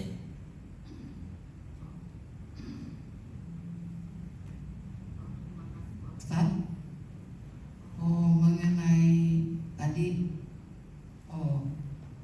fikir Pak Ustaz ya, zikir. Satu lagi Pak Ustaz mengenai sholawat. Zikir juga harus ada ilmunya kan itu Pak Ustaz. Misalnya zikir pagi, zikir sore, di misalnya yang ini baca 100 kali mulai dari awal, misalnya dari Al-Fatihah. Memang nikmat Pak Ustaz kalau kita baca. Cuman kadang-kadang saya takut juga salah menerapkannya karena terlalu kata-katanya kan terlalu luas gitu Pak Ustaz. Terus yang saya tanya mengenai sholawat. Sholawat itu sebetulnya apa sih Pak Ustaz? Mohon maaf agak keluar dari teks kita. Sholawat itu apa sebetulnya Pak Ustaz? Apakah itu sering di dalam arti dalam terjemahan juga tetap aja sholawat sampaikanlah sholawat pada Nabi kan itu Pak Ustaz. Tapi bagi saya itu masih agak bingung Pak Ustaz. Nah, kira-kira kalau kita sholawat gimana Pak Ustaz? Gimana ini kita? Rasa atau emosi kita atau pikiran kita atau hati kita Pak Ustaz? Ya. Sholawat itu masuk dalam kategori zikir. Zikir itu ada 3. Tertuju pada diri kita, tertuju kepada Nabi Muhammad, tertuju kepada Allah. Itu zikir. Kalau kepada kita, itulah istighfar untuk keampunan diri kita. Istighfar itu masuk dalam kategori zikir. Juga nanti doa-doa yang lain, doa-doa yang ada, yang kita meminta sesuatu. itu masuk juga dalam kategori zikir. Ingat, memintanya kepada Allah ya, memintanya kepada Allah. Jadi kita meminta kepada Allah supaya kita mendapatkan sesuatu. Itu ada zikir di situ, cuman kepentingannya kepentingan diri kita. Lalu ada zikir yang dia kepada baginda Muhammad SAW, itulah sholawat. Nah, dia masuk dalam kategori zikir juga. Dan nanti ada yang zikir itu tertuju kepada Allah. Itulah yang zikir-zikir yang sering kita lakukan, seperti la ilaha illallah, subhanallah, alhamdulillah, Allahu akbar, yang dia dalam rangka memuji Allah atau mengingat Allah dan begitulah seterusnya. Jadi 3 ini. Syekh Abdul Qadir Isa As-Sadzili, beliau ini tarekatnya tarekat Sadzili, murid beliau Syekh Yusuf. Saya pernah belajar dengan Syekh Yusuf. Di dalam kitabnya Haqaiq Anit Tasawuf, Haqaiq Anit Tasawuf, kitabnya lumayan tebal, kira-kira 400 atau 500 halaman. Nah, ketika membahas masalah zikir, beliau berikan amalan, dengan kondisi spiritual sekali, zikir yang diiringi dengan kondisi spiritual. Kata beliau, kalau mau berzikir itu maka mulailah dengan istighfar. Zikir untuk diri kita, untuk penghapusan dosa kita. Nah, di dalam istighfar itu bermohonlah ampunan kepada Allah akan dosa-dosa, kesalahan-kesalahan, kelalaian kita. Itulah yang ada di dalam istighfar. Lalu yang ada pada sholawat, setelah beristighfar bersolawatlah. Yang ada pada sholawat itu adalah mengagungkan Sayyidina Muhammad sallallahu alaihi wasallam. Jadi mengagungkan Nabi bisa dengan mengingat bagaimana perjalanan Nabi yang tidak ada sedikit celah pun. Karena itu beliau disebut dengan Muhammad. Nah, melihat jasa-jasa Nabi Muhammad pada umatnya, bagaimana kekhawatiran Nabi Muhammad kepada umatnya. Jadi ketika bersolawat itu dalam rangka menghadirkan keagungan Nabi Muhammad di dalam jiwa kita, sehingga Nabi Muhammad itu adalah Nabi yang pantas untuk dipuji sepanjang hayatnya. Itu yang ada pada solawat kepada baginda Muhammad SAW. Setelah itu berzikirlah dengan zikir la ilaha illallah, kata beliau. Nah, ketika zikir la ilaha illallah, hadirkanlah keagungan, keesaan, kemahakuasaan Allah Subhanahu wa ta'ala. Tujukanlah atau tawajuhkanlah diri kita ini menuju Allah Subhanahu wa ta'ala. Jadi lidah berzikir, hati hadir. Kalau istighfar tadi, lidah beristighfar, hati menghadirkan kekurangan dosa diri kita lalu kita mohon ampun. Lidah bersolawat, hati kita menghadirkan keagungan baginda Muhammad sallallahu alaihi wasallam. Lidah kita berzikir la ilaha illallah, hati kita menghadirkan tauhid Allah, kemahaesaan Allah, kemahakuasaan Allah, dan begitulah seterusnya. Kata beliau, amalkanlah ini 100 kali istighfar, 100 kali sholawat, dan 100 kali la ilaha illallah sehabis sholat subuh. Bagi yang tidak punya amalan ya, tapi bagi yang punya amalan lain, ya amalan itu aja yang diamalkannya. Nah, dan sebenarnya tadi kan ada ini zikir pagi, zikir sore. Mohon maaf, sebenarnya zikir itu tanpa waktu. Tak ada waktu zikir itu. Zikir itu setiap kondisi dan situasi, itulah zikir. Makanya kan di dalam surat Al-Imran, alladzina yadhkurunallaha qiyaman wa qu'udan wa 'ala junubihim. Orang-orang yang ulul albab itu adalah orang yang senantiasa menzikirkan Allah ketika dia berdiri, ketika dia duduk, ketika dia berbaring. Dan tak ada kondisi yang keempat, jongkok, kecuali 5-10 menit, 15 menit di kamar mandi. Dan memang itu tidak diperbolehkan zikir lisan, tapi zikir hati boleh. Nah, jadi kalau kayak gitu ada nggak waktunya? Tak ada. Waktunya ya di setiap waktu. Kalau kayak gitu. Nah, dan ayat itu nanti akan menyatakan wa yatafakkaruna fi khalqis samawati wal ardh. Itu fikir. Jadi zikir, fikir. Nah, itu menunjukkan tingkatan lah. Nah, menunjukkan tingkatan. Awalnya dia zikir, lalu dia fikir. Nah, fikir nih dia diam, ditengoknya lautan, tergambar keesaan Tuhan. Dia diam, ditengoknya gunung, dia gambarkan hadir pada dirinya kemaha agungan Allah Subhanahu wa taala. Dia diam, tapi yang diingatnya Allah.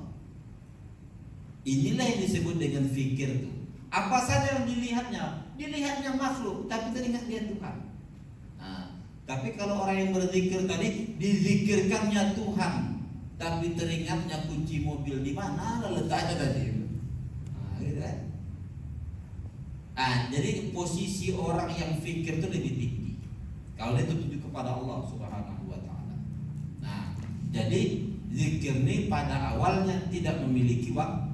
Makanya perintah zikir apa? Ya ayyuhalladzina amanu dzkurullah, ya ayyuhalladzina amanu dzkurullaha dzikran katsira. Wahai orang yang beriman, zikirkanlah Allah dengan zikir yang banyak. Zikir yang banyak, tanpa waktu, tanpa bilangan. Itulah awal zikir itu. Cuma untuk mendisiplinkan diri kita saja. Kita ini tak bisa kalau setiap waktu saya tak mampu berzikir karena belum terbiasa. Kalau kayak gitu, disiplinkan saja diri. Pagi, sore, ini zikirnya. Saya habis sholat subuh, ini zikirnya. Aku zikirlah dengan bilangan sekian. Mudah-mudahan harapannya, mudah-mudahan zikir yang sekian yang sedikit ini terbawa pada setiap waktu itu saja. Mudah-mudahan seperti itu. Dulu kita pernah mengundang Syekh Rajab Dib, Syekh Tarekat Naqsyabandiyah dari Suriah. Nah, sebelum pecah peperangan Syria itu, atau awal-awal pecah peperangan. Nah, itu kita undang di majelis kita, Majelis Ta'lim Al-Ittihad. Di antara yang dianjurkan oleh beliau, sehabis sholat subuh beristighfarlah, setelah itu zikirkanlah la ilaha illallah, ketika Allah tancapkan di dalam hati, kata beliau, la ilaha illallah. Nanti walaupun kalau kita lihat dalam tarekat Naqsyabandiyah, la ilaha illallah itu posisinya beda-beda tuh kan. La di pusar, ila di kening, illa di sebelah kanan, Allah di hati. Tidak ada, makanya kalau kita lihat orang bilang la ilaha illallah, lalu bergerak-gerak orang tuh kan. Jadi itu cuma cara-cara saja. Cara-cara. Lalu mengapa Allahnya harus ke hati? Supaya hati kita ini senantiasa disadarkan akan Allah. Jadi diletakkan dia Allah. Nanti ujungnya baru kata beliau, berpindahlah dari zikir la ilaha illallah ke zikir Allah. Itu bagi orang yang tak ada kerjaan sehabis sholat subuh. Kalau ada kerjaan dia sehabis sholat subuh, tak bagus dia tuh pergi kau kerja. Mengapa? Karena bekerja itu wajib, memberi nafkah keluarga itu wajib. Zikir tadi sunnah. Nah, jangan ada orang, oh yang sunnah didahulukannya, yang wajib-wajib ditinggalkannya, jangan. Nah, kecuali mau tak ada pekerjaan dia, maka silakan.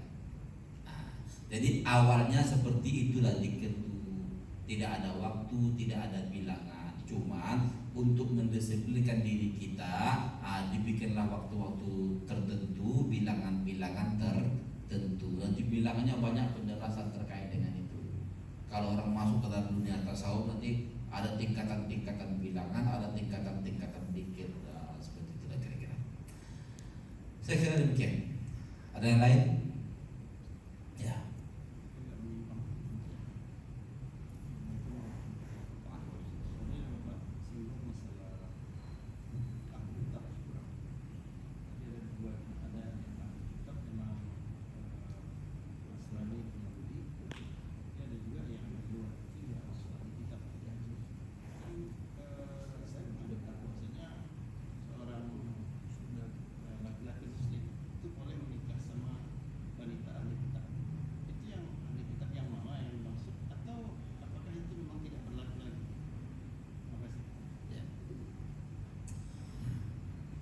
Pertama, tidak bisa dipungkiri di dalam Al-Quran itu disebutkan bolehnya seorang laki-laki muslim menikahi perempuan ahli kitab Al-Maidah ayat 5.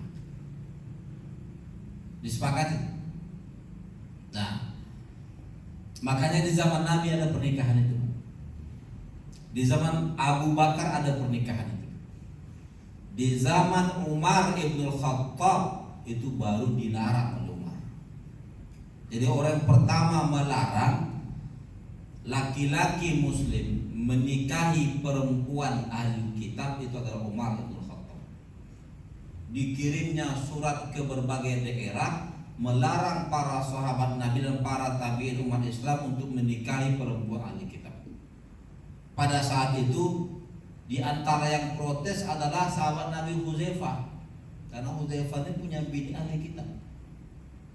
Nah, proteslah Hudzaifah, mengapa kau haramkan apa yang Allah halalkan? Nah, kata Hudzaifah. Maka apa kata Umar bin Khattab? Aku tidak mengharamkan apa yang dihalalkan, cuman aku mengambil kemaslahatan. Kemaslahatannya, kalau kalian lebih memilih perempuan ahli kitab, dan perempuan ahli kitab itu rata-rata cantik-cantik, Pak. Pada saat itu ya. Mengapa? Karena dia berada pada Syam ke atas. Syam ke atas. Sedangkan perempuan-perempuan Arab berada di Syam ke bawah. Kalau dari peta, Syam ke bawah, Suriah ke bawah. Nah, Suriah ke atas. Suriah ke atas itu kan kondisi alamnya kan salju, dingin, akan membentuk kecantikan pada kulit wajah. Biasanya orang yang putih-putih, bersih-bersih, kalau tak mandi pun tak apa-apa gitu kan. Nah, karena dia kondisinya dingin. Nah, pipinya cenderung merah gitu kan, karena cantik. Sedangkan orang Arab yang di bawah tadi itu agak panas sedikit. Nah, memang tidak begitu hitam, tapi kalau yang sekarang ini ke Indonesia pakai hitam dia. Nah, jadi kalau kalian memilih ahli kitab, perempuan ahli kitab terus, ini perempuan kita ini tak ada yang menikahi. Nah, jadi Umar bin Khattab ingin mengambil kemaslahatan itu, sehingga berdasarkan keputusan khalifah pemerintah bahwa dilaranglah menikahi perempuan ahli kitab. Inilah awal sejarah pelarangan ya. Walaupun hukum kehalalannya tidak bisa dinasakh, tidak bisa dihapuskan. Ada dalam Al-Quran surah Al-Maidah ayat 5. Nah, pada saat itu laki-laki yang menikahi ahli kitab yang pada saat boleh tadi, itu perempuan ahli kitabnya dalam kuasa laki-laki muslim. anak-anak yang dilahirkan oleh ahli kitab tadi itu semuanya mengikuti ayah. Memang begitulah keluarga itu. Dan nanti tidak jarang di antara perempuan yang ahli kitab itu pada akhirnya menjadi muslimah. Mengapa? Karena dia dikuasai oleh laki-laki muslim. Nah, lalu ada orang sekarang ayat Al-Quran itu membolehkan, tak boleh kita larang. Udahlah nikah lintas agama itu boleh katanya. Nah, apa yang terjadi? Yang terjadi lahir anak bingung mau ke masjid atau mau ke gereja gitu kan. Udahlah coba-coba aja lah, hari Jumat ke masjid, hari Minggu ke gereja, bisa dua-dua katanya kan. Nah, bingung. Mengapa? Karena perempuan bisa mengatur, laki-laki mengatur yang lain. Rumah diatur oleh perempuan, anak-anaknya mengikuti emak. Maka kemudaratannya lebih besar. Maka fatwa pengharaman lintas agama itu, pengharaman pernikahan lintas agama itu sudah amat sangat tepat. Nah, karena kemudaratannya yang amat sangat besar pada keluarga dan pada keturunan. Nah, ini satu penjelasannya. Yang kedua, apakah masuk pada selain Yahudi dan Nasrani? Menurut pendapat yang tadi yang kita jelaskan tadi, bahwa selain dari Yahudi dan Nasrani itu dihukumkan seperti hukum ahli kitab, maka pernikahan pun seperti itu, pernikahan dan sembelihan. Nah, jadi tadi yang berpendapat adalah Syekh Rashid Ridha. Syekh Rashid Ridha mengatakan Buddhisme itu masuk dalam golongan ahli kitab, berarti sembelihannya boleh dimakan, perempuannya boleh dinikahi. Nah, sudah masuk dia di situ. Kalau dia dinisbahkan. Tapi pendapat kita tidak ya. Pendapat kita tidak. Ahli kitab itu hanya berada pada Yahudi dan Nasrani. Nah, dan di dalam lebih khusus lagi Al-Imam Asy-Syafi'i. Imam Asy-Syafi'i menyatakan ahli kitab itu hanya berada pada Yahudi dan Nasrani yang Bani Israel. Bani Batak tak masuk. Nah, Bani Karo mohon maaf tak masuk. Nah, dia hanya khusus Bani Israel. Mengapa? Karena Nabi Musa diutus khusus untuk Bani Israel. Nabi Isa diutus khusus untuk Bani Israel. Kitab Taurat khusus untuk Bani Israel. Kitab Injil khusus untuk Bani Israel. Itu pendapat Imam Syafi'i. Jadi kalaupun dinyatakan boleh, dia hanya berada pada Bani Israel, yang murni Bani Israel. Nah, jadi dalam mazhab kita, mazhab Imam Syafi'i, kalau seandainya boleh, dia hanya berada pada Bani Israel. Cuman kebolehannya harus dilihat pada kemaslahatan, sebagaimana yang disebutkan oleh Umar bin Khattab tadi. Jadi gampangnya gimana Ustaz? Bingung kami mendengarkan penjelasan Ustaz itu kemana-mana perginya. Gampangnya tidak boleh pernikahan lintas agama. Itu amannya. Mengapa? Karena ada perdebatan para ulama pada status ahli kitab. Ada yang menyempitkan, ada yang melebarkan. Yang kedua, ada kemudaratan yang amat sangat besar kalau seandainya pernikahan lintas agama itu diperbolehkan. Nah, ada permasalahan atau ada kemudaratan yang amat sangat besar. Pernikahan itu untuk mencapai kemaslahatan. Mengapa kau tambah masalah baru gitu kan? Nah, yang nikahnya sendiri pun dicatatkan sipil katanya kan? Diakui oleh pengadilan, pengadilan umum, tercemaran nanti orang itu. Jadi amannya tidak boleh, tidak boleh. Tapi Al-Quran membolehkan. Nah, kita bukan merubah hukum Al-Quran. Kita hanya melakukan seperti yang dilakukan oleh Umar bin Khattab, yang di dalam semua keputusan di dalam Islam, hukum dalam Islam itu merujuk pada kemaslahatan. Jadi kita hukum asalnya tidak kita rubah. Cuman yang berubah itu hukum yang setelah ada di situ kemaslahatan atau kemudaratan. Itu sama seperti nanti nikah antara sepupu dengan sepupu. Boleh enggak? Boleh. Adik uang, anak uang kita nikahi, boleh. Tapi nanti ada hukum adat, hukum adat tak boleh, tak boleh. Nah, apakah itu mengharamkan apa yang dihalalkan? Tidak.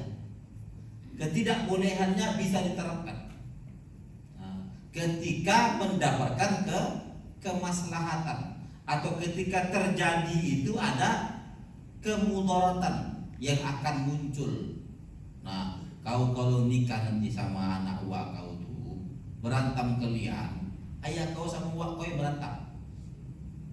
Nah, keluarga yang seharusnya aman-aman saja jadi pecah, bercerai nanti kalian, hancur keluarga semua.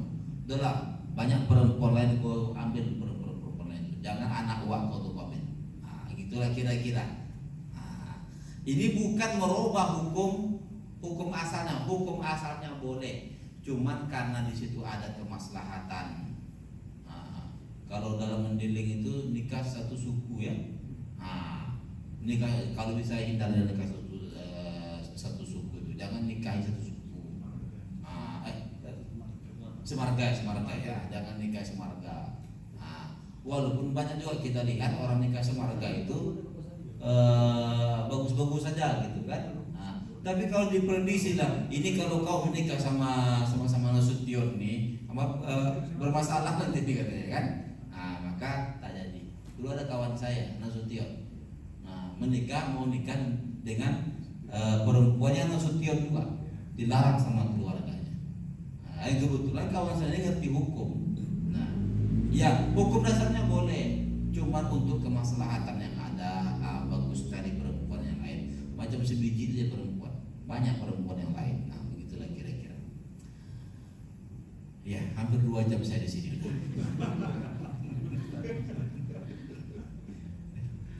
Kita tutup. Astagfirullahaladzim. Alhamdulillahirabbil alamin, wassalatu wassalamu ala asyrafil anbiya'i wal mursalin wa ala alihi wa ashabihi ajma'in. Allahumma a'inna ala dzikrika wa syukrika wa husni ibadatik. Rabbana la tuzigh qulubana ba'da idh hadaytana wa hab lana min ladunka rahmah innaka antal wahhab. Rabbana atina fid dunya hasanah wa fil akhirati hasanah wa qina adzaban nar. Wa sallallahu ala sayyidina Muhammadin wa ala alihi wa sahbihi wa sallam. Walhamdulillahi rabbil alamin. Assalamualaikum warahmatullahi wabarakatuh.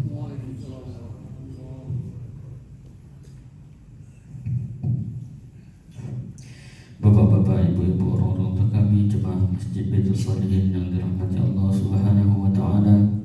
Tadinya pengajian ini kita buka dengan membaca Al-Basmalah, kini pun kita tutup dengan membaca Alhamdulillah. Alhamdulillahirabbil alamin. Assalamualaikum warahmatullahi wabarakatuh.